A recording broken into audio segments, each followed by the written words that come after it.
Okay, peace. What's up everyone? Enzo Reacts back here. We're back with the Toronto Pizza Review series on the channel. So last video we did pizza.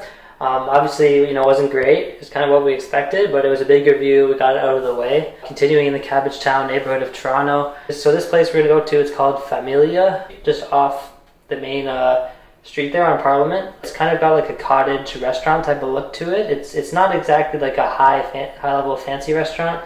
I'd say it's still a decently nice restaurant. It's Italian themed. I'm going to say it's like a regular, family, but still somewhat more elegant restaurant, but it's not like too fancy. So I believe they have a wood-fired oven, so it should be good. It's a Neapolitan style pizza, I believe, thinner crust, hopefully. The prices are a little bit up there. Of course, it's a restaurant, so we kind of expect that. And they've got, pretty high quality ingredients, it sounds like. So the margarita is $16, the cheapest one. The most expensive pizza is $22. So, I'd say the average range for pizza there is probably like $20. Again, there's no customization on the menu, so we can't order a Canadian pizza exactly. We're going to get a similar pizza as we can to Canadian, but they have a preset menu, so I'll have to choose from what they already have. Here we go. We're here with Familia, so Diavola. So it's like, like a spicy pizza. It was I'm pretty sure it's a pretty small pizza, probably a 14-inch or 12-inch pizza. This pizza, Diavola, comes out to $19 Canadian. We're going to see for a restaurant wood-fire pizza. Anything under 20 is usually a good price, so we're going to see what it has on it. It's going to have 2 cheeses, grana padano, and fior di latte. It's also got spicy soppressata, and it's got chilies, hot chilies, and it's also got, San Marzano tomato sauce and basil as well. So it's got quite a bit of things on it, and extra virgin olive oil as well. Soppressata, it's like a, Italian salami, so it's similar to pepperoni. It's a bit different, but that's the closest we could get. Familia, a little bit faded logo, got the number there. It's a pretty plain white box. Again, this is an independent restaurant. It's not a chain. Let's go. Oh, okay. This looks solid. The crust looks good.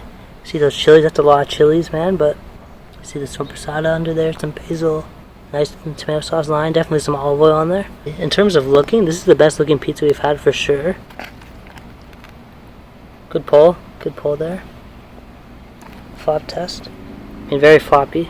Definitely no structure at all to that. Pretty good cook. You can see those bake marks on there, kind of on the back, on the bottom. It's not too well done. It's a little bit floppy, so maybe it could be, maybe like 2 more minutes in the oven, but.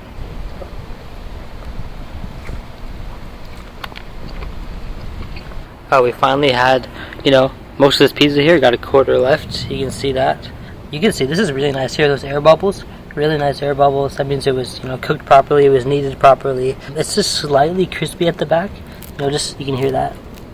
Just slightly, not too much. It could be a bit crispier, but there's a little bit there you can hear. There's definitely a good amount of semolina as well. If you can see that, look right there. It's got a little bit of cook on it. I think I would like it just a bit darker on the bottom, but the crust, has good flavor. It kind of reminds me of like a Neapolitan, flavor to the crust. It's just like a slight chew to it. A little bit bready at the back, but it's got a good flavor of bread. Not like a, it's not like a sugary white North American bread. It's a little bit higher quality, better. Again, there's kind of some water here. I don't know if that's from the condensation, maybe some oil as well mixed in, but it made the front a little soggy. So when you're trying to pick it up, see that front sags down like that.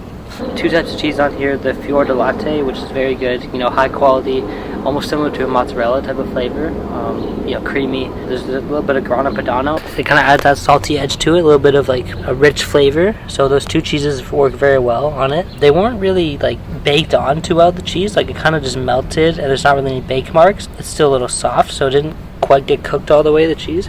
It's pretty high quality. It pulled away very nicely. So the basil was good. Wilted a bit. That's just what happens. It's a byproduct of cooking it. The only problem with the basil, obviously it's good flavor. It's hard to mess up basil. It just needs a bit more on there. I think that was the one topping they could have added a bit more of, is the basil. Chilies were good. They don't have much flavor. Hot chilies don't have much flavor at all. They're just kind of like a nice pop in the mouth. A little bit of heat, not too much. Kind of almost tastes like a roasted red pepper. You can see there's a good amount on there. And there was throughout the whole pizza. There was a good amount. They're sliced, got seeds in them still. They're not too hot, so that's nice. But the soppressata, it's just really pretty much just a better, pepperoni. It's like a salami. This one wasn't too spicy. It's supposed to be spicy. It wasn't really too hot. You know, it's got a little bit of fat in there. You could see like bits of fat. It was good. A little chewy, which is nice. Wasn't crispy, which is my only maybe issue with it. Overall, I think there was enough on there. It's not over salted. It kind of looks like almost like a rose sauce. Like it's almost like a off red. You can see the herbs in there. It's got a very strong herb flavor to it. You can taste very nice olive oil flavor in there. Good amount of salt. Good amount of tomato. Rich tomato flavor. You know, mostly you taste the herbs, that oregano, the basil in there, the garlic. You can see it pushing to the back of the crust, which means I think there was enough on there. Again, I think the sauce maybe just slightly watery, which made the whole pizza a bit watery, and the crust a bit soggy. From the bread to the cheese to the sauce, everything's, you know, quite high quality, and obviously that reflects in the price. It just needs to be cooked a bit more, I think. Just a bit more char. There's a little bit chew to the crust, which is okay for Neapolitan. I mean, that's how they usually are. I would just say, you know, a bit more basil on the topping would be good. Cook the cheese a bit more on the top, and, you know, everything else I think is very good about it. Yeah, I'm going to recommend, you know, if you're in the Cabbagetown area or you want to go out to a decent dinner, you know, this would be a good pizza to order if you're out at the restaurant. Yeah, overall, I'm going to hit Familia with a very solid 7.0 out of 10. This would be the first pizza I would probably, in Toronto, that I would say, you know, go try it out. Here we go. See you next one. Peace.